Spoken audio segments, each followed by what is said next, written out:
Patients is the key to success. Sanju സാംസന്റെ കാര്യം. നമുക്കിപ്പോൾ ഒരു കാർ വാങ്ങണം.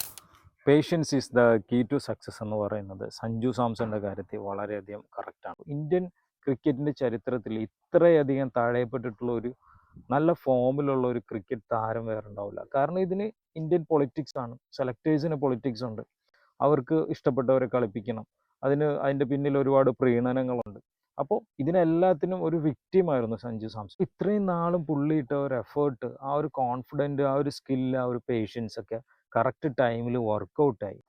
ഇന്നിപ്പോൾ ഇന്ത്യ ആരാധിക്കുന്ന ഏറ്റവും വലിയ ക്രിക്കറ്റർ ആരാന്ന് ചോദിച്ചാൽ അത് സഞ്ജു സാംസൺ ആണെന്ന് യാതൊരു സംശയമില്ലാതെ പറയാൻ പറ്റും. പുള്ളിനെ അവഗണിച്ച, മാറ്റി നിർത്തി പൊളിറ്റിക്സ് കളിച്ചവർക്കെല്ലാം ഉള്ള ചുട്ട മറുപടിയാണ്. ഇതിൽ നിന്ന് നമുക്കൊരുപാട് പഠിക്കാനുണ്ട്. നല്ല കാര്യം. നമുക്കിപ്പോൾ ഒരു കാർ വാങ്ങണോ അല്ല ഒരു ഐഫോൺ വാങ്ങണം, കയ്യിൽ പൈസ ഇല്ലെങ്കിൽ പോലും പെട്ടെന്ന് EMI ഇട്ടിട്ട് പൈസ നമ്മൾ വീട് വെക്കുകയും അല്ല കാർ വാങ്ങുകയൊക്കെയാണ് ചെയ്യുന്നത്. കൃത്യമായിട്ടുള്ള ക്ഷമയോടുകൂടി, സ്കില്ലോടുകൂടി, കോൺഫിഡൻസോടുകൂടി മുന്നോട്ട് പോയി കഴിഞ്ഞാൽ നമുക്ക് കിട്ടാനുള്ളതെല്ലാം കറക്റ്റ് ടൈമിൽ കിട്ടും.